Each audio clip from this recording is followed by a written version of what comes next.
ଖାଇ ସାଇଲଣି ଯାଉନ ଶୋଇବ ପାଲା ବାଲା ମାନେ ନୃସିଂହତା ପାଲା ଦେଖିବ କପି କରିକି ଅନ୍ୟ ପାଲାରେ ଗାଇବ ଆଉ କଣ ମୋବାଇଲରେ ରେକର୍ଡିଂ କରିଦବ ନେଇକି ଅନ୍ୟ ପାଲାରେ ଗାଇବ ଆଉ ଯାଉନ ଶୋଇବ ଅନଉଛୁ କଣ ମ ପାଲାର ବାଟ ପାଲାର ଦିଗ ହଉଛି ଅଲଗା ହଉନି ପାଲା ଟିକେ ଆସିଲୁ ଗୋସେଇ ଆମ ପାଲା ବାଲା ଟିକେ ଶୁଣ ଜୀବନରେ ଶୁଣି ନଥବ ସମସ୍ତେ ସୁନ୍ଦରୀ ବର୍ଣ୍ଣନା ଗାୟକ ମାନେ କର ସୁନ୍ଦର ପିଲାର ବର୍ଣ୍ଣନା କିଛି ହେଇପାରିବନି ମଣିଷ ଦେହରେ ଯେତିକି ନାରୀ ରହିଛି ଶିର ରହିଛି ତାକୁ ଯଦି ବାହାରି କରିକି ମାପିବୁ 84 କିଲୋମିଟର ହବ କାଳୀ ପୂଜା କଲା ଯୁଧିଷ୍ଠିର କେମିତି ପୂଜା କଲା କଲା ମାଲୋଇଗିରି ନନ୍ଦିନୀ ନନ୍ଦିତ ମେଦିନୀ ବିଶ୍ୱ ବିନୋଦିନୀ ନନ୍ଦିନତେ ବିଶ୍ୱ ବିନୋଦିନୀ ନନ୍ଦିନତେ ମା ବିଶ୍ୱ ବିନୋଦିନୀ ନନ୍ଦିନତେ ପ୍ରଭୁର ମହତ୍ଵ ଅତି ସୁନ୍ଦର ବିଷୟ କୋଉଠି ଥିଲା ଆଜ୍ଞା କୋଉଠିରେ ବିଷୟ ଥିଲା ସାପ ଲାଞ୍ଜରେ ବିଷ ଆଜ୍ଞା ପାତାଳପୁରରେ ପାତାଳପୁରରେ ହଁ ହଁ ପାତାଳପୁର ଟା କୋଉଠି ଏ ମାଟି ତଳେ ନା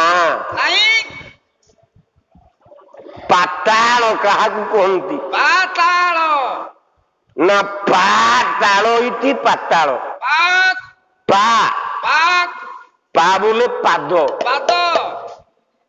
এই ପାଦ ତଳଟା ହଉଛି ପାତାଳ ପାଦ ତଳ ଯଦି ପାତାଳ ହେଲା ରେ ପୁଅ ସ୍ୱର୍ଗ କୋଉଟା କୋଉଠି କହନ୍ତି ସ୍ୱର୍ଗ କାହାକୁ ନା ଉପରେ କୋଉଠି ଗୋଟେ ଇନ୍ଦ୍ର ଅଛି କଲା ଇନ୍ଦ୍ରୀ ଯେ ଜଗନ୍ତି ଜଗତେ ମସ୍ତକ ସ୍ୱର୍ଗ ତ ପରତେ ମସ୍ତକ ସ୍ୱର୍ଗ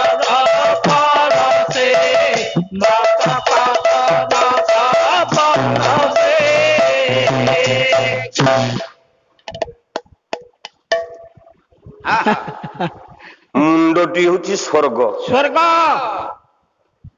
ପାଦ ହେଲା ପାତାଳ ଅମୃତ ନିର୍ଝରଣ ହୁଏ ଏଇଠୁ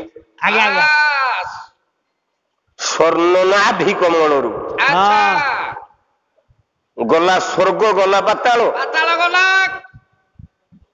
ମର୍ତ୍ତ୍ୟଟା କୋଉଠି ମର୍ତ୍ତ୍ୟପୁରଟା କୋଉଠି ଗଲା ମର୍ତ୍ତ୍ୟପୁର ସୋନାକୁ କହି ନାଭି ଚକ୍ରରେ ଉଦେ ହୋଇ ନାଭି ଚକ୍ରରେ ଉଦେ ହୋଇ ନାଭି ଚକ୍ରରେ ଉଦେ ହୋଇ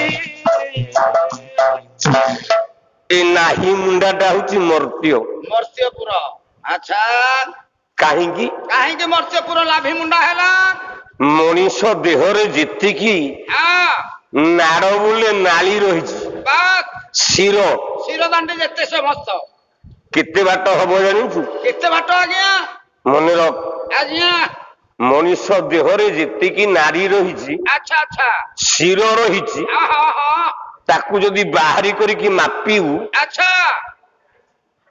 84 କିଲୋମିଟର ହବ 84 କିଲୋମିଟର ହବ ଅନୁମାନ କରୁ ଆମ ଦେହରେ ନାରୀ ଯେତିକି ଏ ଶିରକୁ ଟାଣିକି ଯଦି ମାପିବା 84 କିଲୋମିଟର ହବ ଲମ୍ବା ହବ କାହିଁକି ସେ ଜନିଷ୍ଟଂ 84 ପୁର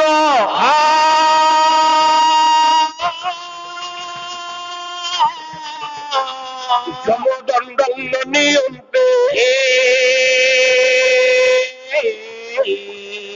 ଦେବ ପରବ ଭାଗ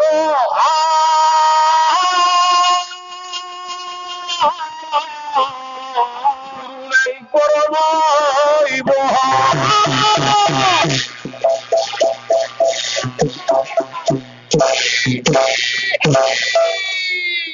ମଣିଷ ଦେହରେ 84 କିଲୋମିଟର ପର୍ଯ୍ୟନ୍ତ ନାଡି ଅଛି ଖାଇ ସାଇଲଣି ଯାଉନ ଶୋଇବ ପାଲା ବାଲା ମାନେ ନୃସିଂହତା ପାଲା ଦେଖିବ କପି କରିକି ଅନ୍ୟ ପାଲାରେ ଗାଇବ ଆଉ କଣ ଆଜ୍ଞା ମୋବାଇଲ ବଡ ମୋବାଇଲ ରଖିଛନ୍ତି ଏଟା ଭଳିଆ ମୋବାଇଲ ସେଇଥିରେ ତ ରେକର୍ଡ କରିକି ନେଇଯିବେ ମୋବାଇଲରେ ରେକର୍ଡିଂ କରିଦବ ନେଇକି ଅନ୍ୟ ପାଲାରେ ଗାଇବ ଆଉ ଯାଉନ ଶୋଇବ ଅନଉଛୁ କଣ ମ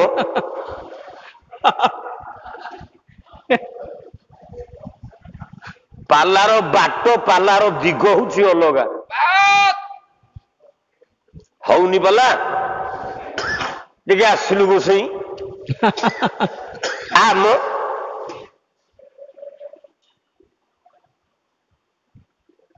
ତେଣୁ ହେ ସଜ୍ଜନ ବର୍ଗେ ବାସ୍। ପାତାଳପୁରକୁ ପ୍ରବେଶ କରିଛି କିଏ? ଆଜ୍ଞା ଧର୍ମରାଜା ଯୁଧିଷ୍ଠିର ପହଞ୍ଚିଛି। ଧର୍ମରାଜ ଯୁଧିଷ୍ଠିର ଯୁଧିଷ୍ଠିର ପହଞ୍ଚି ଯାଇଛନ୍ତି ହିରଣ୍ୟ କବଚ ନେଇକି ଯାଇଛି ବାସ୍। ବଳି ପଡିବ ବୋଲି। ଧର୍ମରାଜ ଯୁଧିଷ୍ଠିର ପାତାଳପୁରକୁ କାହିଁକି ଗଲା? ଆଜ୍ଞା ଆଜ୍ଞା ସେ ବଳି ପଡିବ କାହିଁକି? କାହିଁକି ବଳି ପଡିବ? ପାତାଳପୁରରେ ତାର କଣ କାମ ଥିଲା? ବାସ୍। ଆରେ ମତେ ନିରଞ୍ଜନପୁର ମଞ୍ଚ ଯଦି ନ ଡାକିବ ଆହା। ମୁଁ ଆସିବି କେମିତି? ଆଉ କଣ ସତ କଥା। ଡକରା ହେଲେ ସିନା ଯୋଉଠିକି ଯିବ ମାନବ ଯିବ, ବିନା ଡକରାରେ କାହିଁକି ଯିବ କି ଜାଗାକୁ? ଧର୍ମରାଜ ଯୁଧିଷ୍ଠିରକୁ ଡକା ଗଲା। ଆଚ୍ଛା। ଆଜ୍ଞା କଲା ପାତାଳ ପିହିତ ପୁଅ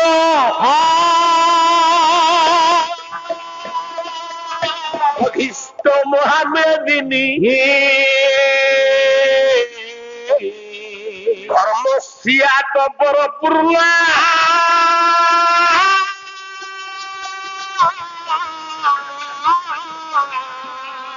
প্রদীপ মন্ত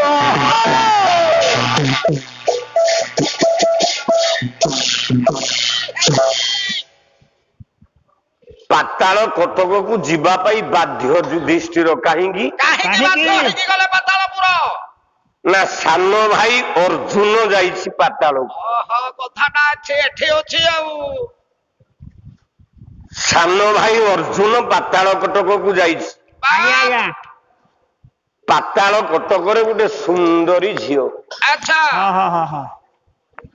ଅର୍ଜୁନର ରୂପ ଦେଖିକି ମୋହ ହେଲା ଅନନ୍ତ ରାଜକନ୍ୟା। କହିଲା ଆହା ଇଏ କେଡେ ସୁନ୍ଦର ନ ହେଇଛି। ଆଉ କଣ ମ? ପାଲା ବାଲା ଟିକେ ଶୁଣ, ଆଉ ଜୀବନରେ ଶୁଣି ନଥବ। ଆଚ୍ଛା। ସମସ୍ତେ ସୁନ୍ଦରୀ ବର୍ଣ୍ଣନା ଗାୟକ ମାନେ କର। ଆଜ୍ଞା ଆଜ୍ଞା ସୁନ୍ଦର ପିଲାର ବର୍ଣ୍ଣନା କିଛି ହେଇପାରିବନି। ମଲା କି କଥା। ସୁନ୍ଦର ଅଛି, ସୁନ୍ଦରୀ କାହିଁକି ନାହାନ୍ତି? କି ସୁନ୍ଦରୀ ଅଛନ୍ତି? ଗୋଟେ ସୁନ୍ଦର ପୁଅ ଗୋଟେ ସୁନ୍ଦରୀ ଝିଅକୁ ଦେଖିଲେ ଭାବୁଛି। ବାସ୍। ଆଚ୍ଛା ଗୋଟେ ସୁନ୍ଦର ପୁଅକୁ ଆହା। ଦେଖିଲେ ଗୋଟେ ଝିଅଟେ ଭାବିବନି? ହଁ ନିଶ୍ଚିତ ତା ମନରେ ଭାବୁଥିବେ। କଣ ଭାବିଲା ସେ ଅର୍ଜୁନକୁ ଦେଖିକି? ଆଚ୍ଛା କଣ ଭାବିଛି ସେ ସୁନ୍ଦରୀ? କହିଲା ନୂଆ ନାଗର ସୁତ ଇଏ କାହାର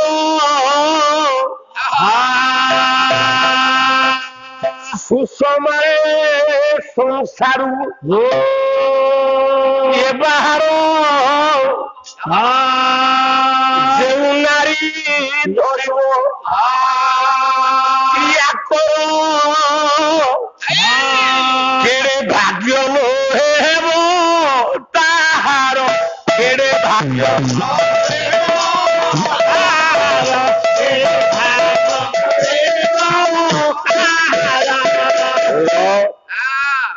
ଏ ସୁନ୍ଦର ପିଲାଟାକୁ ଟୋକାଟାକୁ ଯଦି ଦେଖିବେ ଅବିବାହିତ ପିଲାମାନେ ଯୋଉମାନେ ବାହା ହେଇନାହାନ୍ତି ସେ କଣ ଭାବିବେ? କଣ ଭାବିଲା?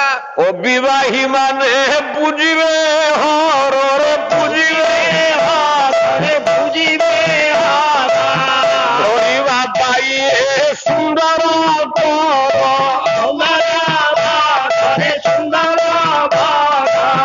ବିବାହିତା ମାନେ ଭାବିବେ ହୃଦୟ କାମ କାମ କାମ କାମ ଚିନ୍ତା ଲାଗିବ ହୃଦୟ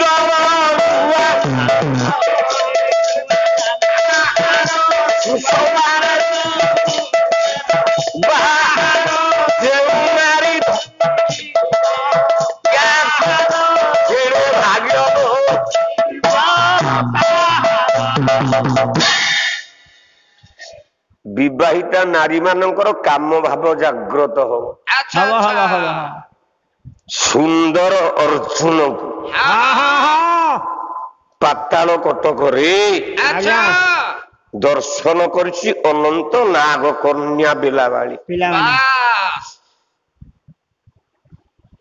ମନେ ମନେ ଜାଗ୍ରତ ହେଇଛି ହୃଦୟରେ ଆଜ୍ଞା। ମୁଁ ବିବାହ କରିବି। ଆଚ୍ଛା ଆଚ୍ଛା ବେଲାବାଳି ମନସ୍ଥ କରିଛି ମୁଁ କେମିତି ବିବାହ ହୁଅନ୍ତି ଏ ପୁରୁଷକୁ। ପ୍ରେମ ଫାସରେ ବାନ୍ଧି ଦେଇଛି ଅର୍ଜୁନ।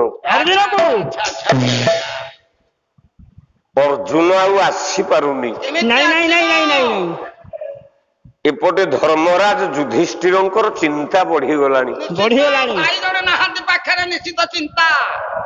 ମୋ ଭାଇ ଅର୍ଜୁନ ଗଲା କୁଆଡେ? ଆହା ଧର୍ମରାଜ ଯୁଧିଷ୍ଠିର ବାସ୍ ମା କାଳୀଙ୍କି ଡାକିଲା। ଆଚ୍ଛା କାଳୀ ପୂଜା କଲା ଯୁଧିଷ୍ଠିର। କେମିତି ପୂଜା କଲା? କେମିତି କରୁଛି କାଳିକି କଲା ମାଲୋ ଗିରି ନନ୍ଦିନୀ ନନ୍ଦିତ ମେଦିନୀ ବିଶ୍ୱ